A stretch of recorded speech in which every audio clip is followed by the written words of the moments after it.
There's the really common words that are quite simple and easy to use, and younger children might use them all the time. There's tier 2 vocabulary, just up from that, which is more sophisticated and unusual words, where we find impressive when children are able to use it correctly. And then there's tier 3 vocabulary, which is subject specific, so subject terminology such as metaphor or photosynthesis. And when children hear these words out loud, they can get used to going slightly up the tier. And also, as teachers, when we hear children's vocabulary, we can understand whether they are at tier 1 or tier 2. We can also understand whether they're struggling with tier 3 and we need to hear it more from them. And so that can be a really good way in terms of thinking about formative assessment being helped by ORACY and lessons. Where are my children in this class at when it comes to vocabulary? I found that when I started implementing ORACY more into my lessons, that the standard of written work improved. And that's because what I would start to do is have lessons that focus more on talk and children hearing each other's ideas. And then the homework, or the next lesson, or the last part of the lesson would be focused on writing. So at that moment that the children are writing, they not only have their own ideas to use, but they have all the ideas that they've had from other children they were working with in the group. And if they've had their ideas challenged, or they've had a conversation about something, then they've had their ideas refined. And one final thing that I think is really important about ORACY in lessons, before I go on to talk about how to implement it, is when it comes to language and culture. So children are they have different relationships with language. There may be some children who are learning in a language that's their second language or just not their first language. They might be bilingual, they might be multilingual. And what their first language is going to be really wrapped up with their culture and their identity, and something that they should be able to celebrate and be proud of. So if we can give children a voice in whatever language that we need them to speak in the lessons, and also have ways of celebrating, acknowledging, and helping them to find their voice and pride in their first language, and in their culture or various cultures, then that can be really key as well. So, whilst I was a teacher, for years I had no idea what the word ORACY meant, and I hadn't heard of it. And I also was starting to actually get a little bit disillusioned with the education and assessment system.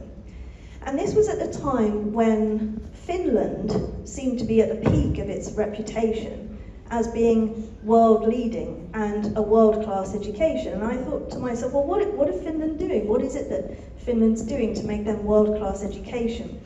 And I had a look into this in about 2016 or 2017, and I discovered that what Finland did at the time, was they focus on 3 things in their education and assessment systems. They focus on mental health and well-being, so small things like not giving homework, because they believe children should spend time with family outside of lessons, and mental health and well-being support in schools. The second is project-based learning, which is a lot to do with agency and taking accountability for your own learning and being able to follow a path that you're curious about. And the third was ORACY. And despite the fact that I had coached debating teams and I taught theatre studies and I taught English and I taught how to do speeches and presentations and all that kind of thing as a teacher for years, I had never actually known the word ORACY, and this was the first time that I came across it, and I had to look it up. I didn't know what it meant. And my next thought was, well, okay, that's Finland, but are there any schools in the UK doing this? And then I came across this school called School 21. And I went to a conference at School 21 and I learned about it, and I discovered that School 21 was set up especially to have ORACY education at the heart of all its learning. So the head teachers of School 21, the head teacher founder of School 21 was previously an advisor to a prior UK Prime Minister. And he knew the power of language, but what he believed was that the power of language and having a voice and being confident with it shouldn't actually have ownership with just the privileged and the politicians, but it's a moral imperative to give every single child the right to be able to use language spoken and confidently and have a voice. And that starts by engaging in lessons in a safe place where you have a teacher there to mediate, you have a teacher there to set ground rules and respect. And School 21 turned into a nationwide charity called Voice 21. And they now work around the country and are reaching out beyond the UK now as well to help schools call what is certified as a centre of excellence. So a school that puts ORACY at the heart of teaching and learning. And I read a book while I was looking at all of this, written by the teachers at School 21, called Transform Teaching and Learning Through Talk. And what it does is it talks about how every single subject in every single school has various things. So every single subject has specific vocabulary that the children need to use and they need to put into their written exams. Every single subject has the big questions and the small questions. Every subject has opportunities for group work, and every subject has arguably the need for critical thinking. And even more so now in a world of AI. And so what this book does is it puts forward School 21 and Voice 21's position that because all subjects have those things, all they now need is expectations for spoken vocabulary in lessons. They need group work to have defined roles. They need sentence stems and scaffolding like we would give any child for writing, but they need them to be spoken scaffolding, spoken sentence stems, and assessment for learning strategies that are talk-based.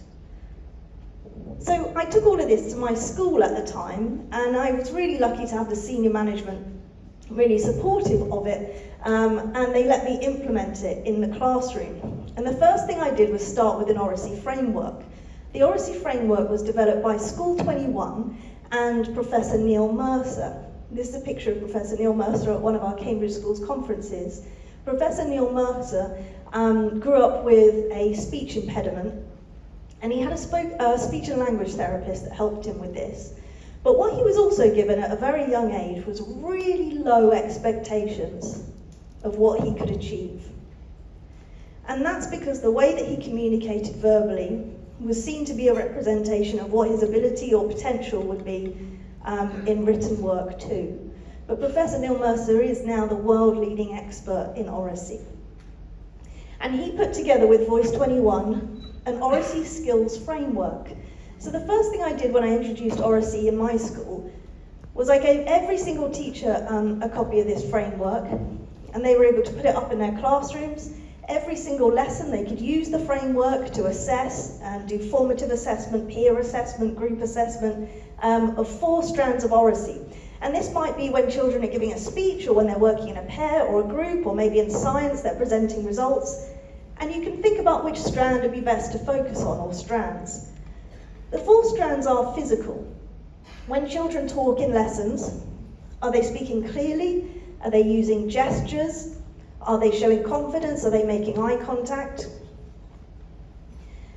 When children speak in lessons, what is their linguistic ORACY strand like?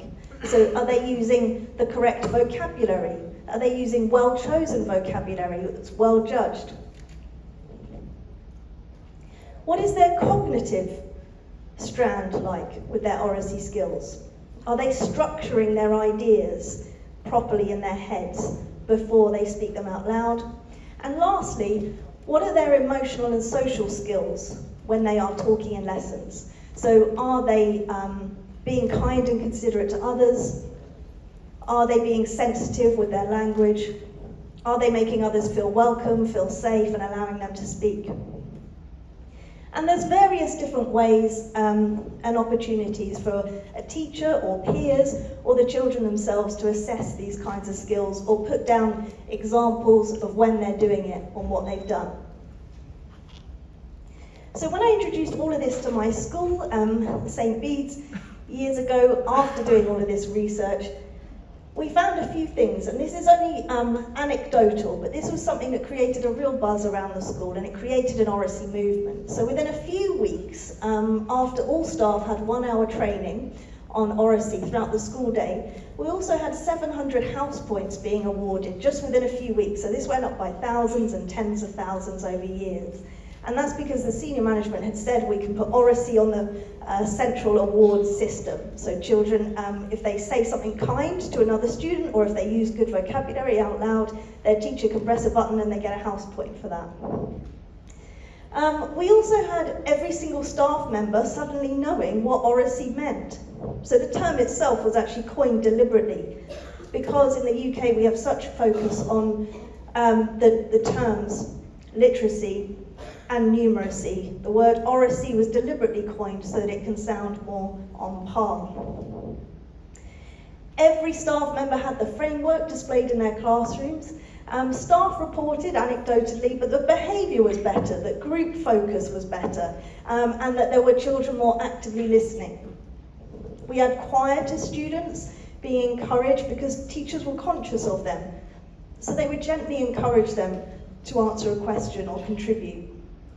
We had a folder of resources that staff members, when they did things and they had ideas, they put into. We had a book club, including the book that I talked to you about just a moment ago.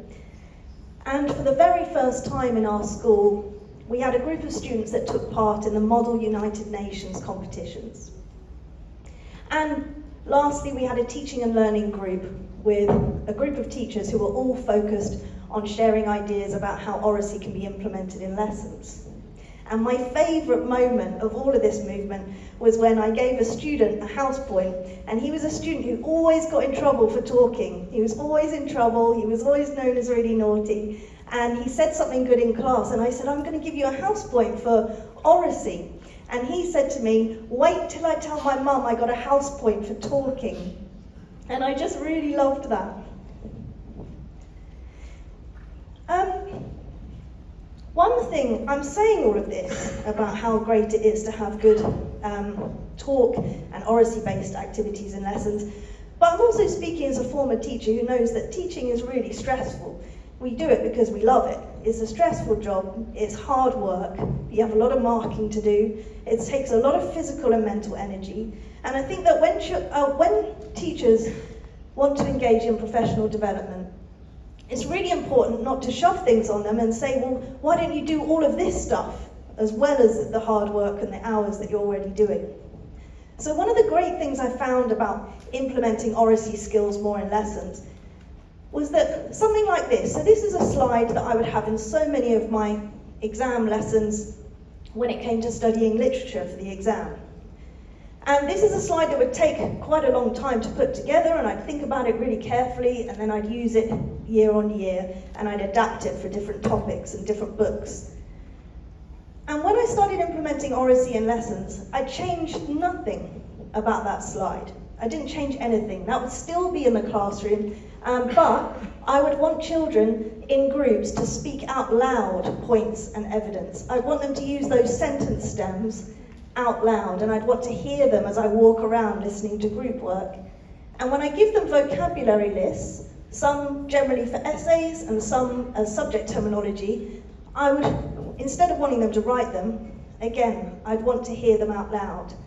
And at the end, they might sit and write a paragraph like this on their own, or they might write it as a group with someone designated to scribe.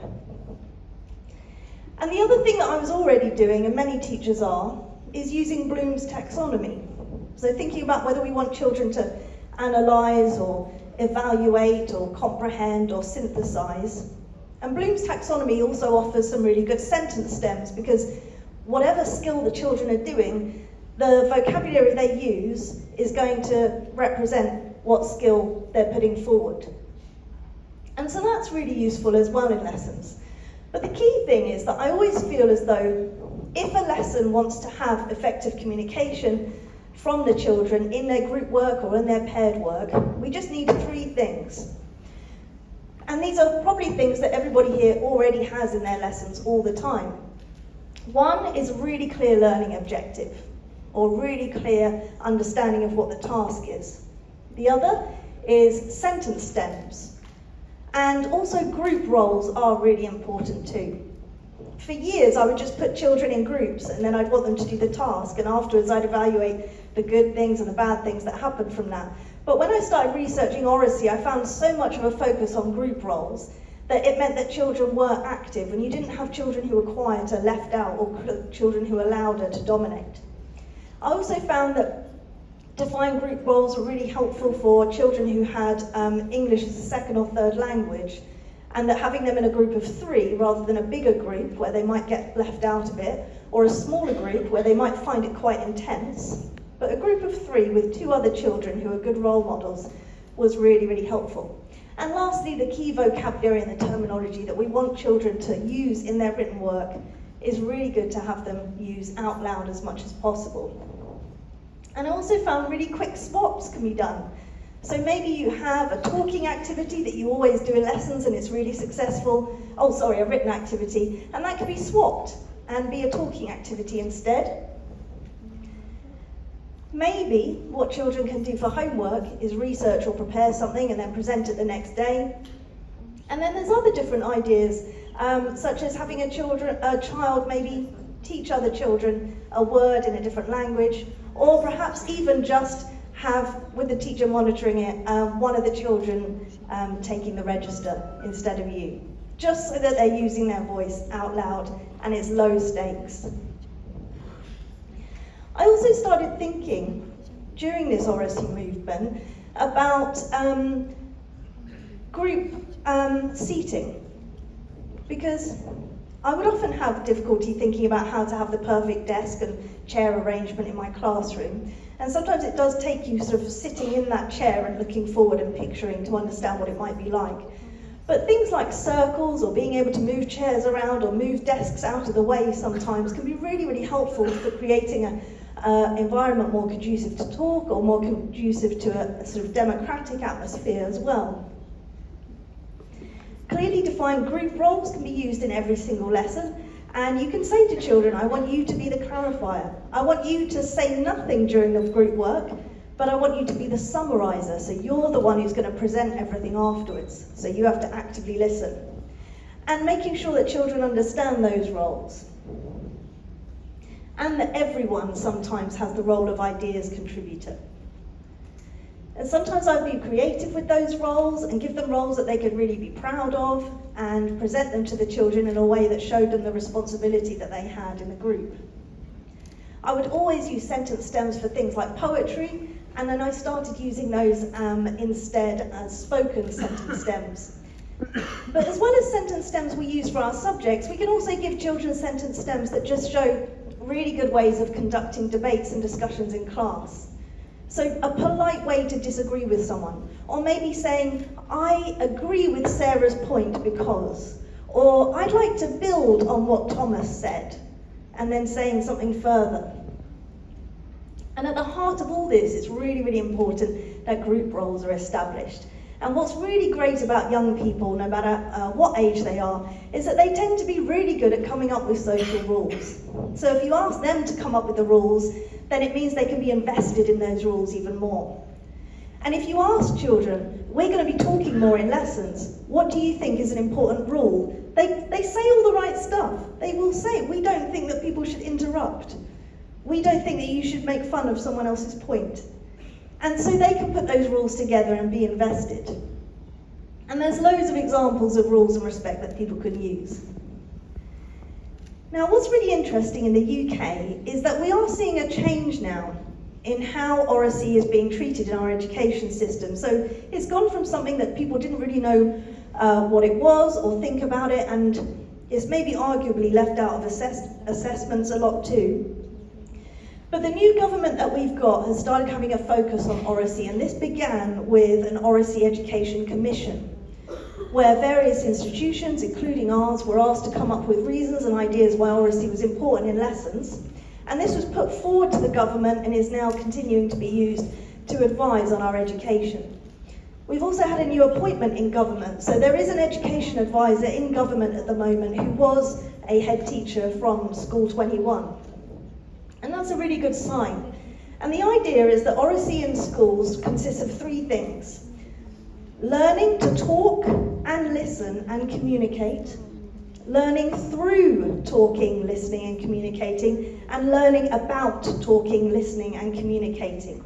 So we can be really explicit about teaching our children things about oracy, even if it is just in terms of evaluating after group work, how well do you think you worked together and spoke to each other.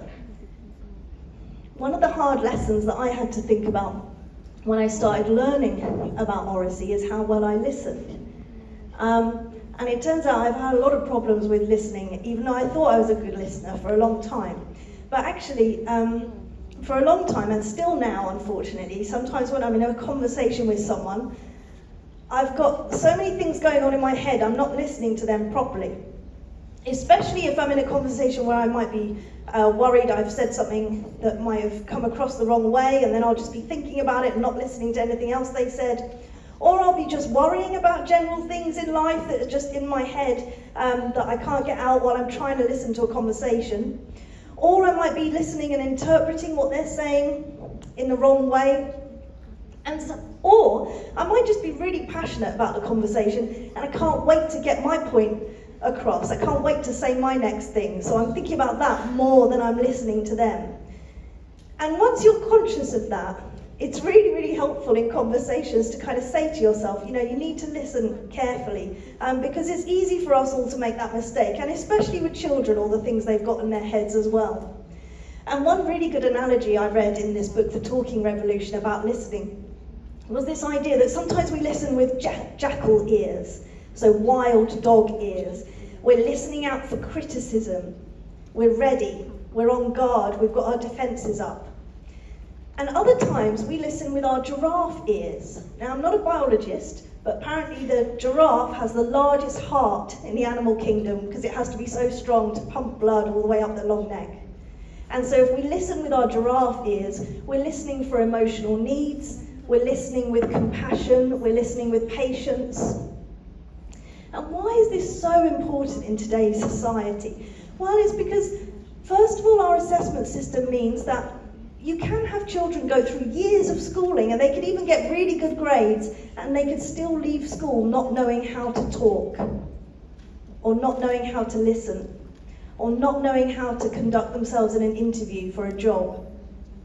They also live in a world that is much more digital than the world that I was used to when I was at school.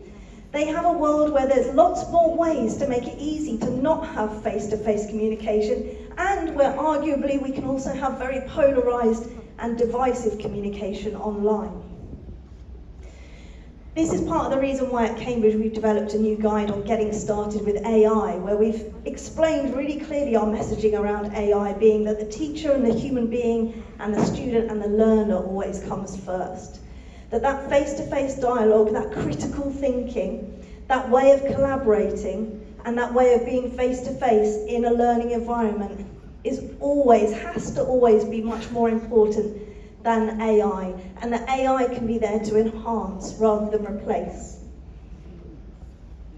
Brené Brown talks about the importance of human emotions in terms of language. A lot of young children, and sometimes even adults, and definitely teenagers that I've taught, don't often have the language for emotions necessarily. And if you ask them to name a list of emotions, they might name 5 or 6. And so Brené Brown has written this wonderful book called Atlas of the Heart that lays out 87 different emotions, what they look like, what they sound like, what they might feel like. Because of that really clear understanding that we hear all the time, that when we can name an emotion in ourselves, we can help to deal with it better.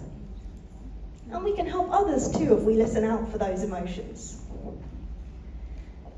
When I was thinking about the prayer that I shared with you at the start of this presentation, I was also thinking, I also came across this prayer from Islam and from the Quran.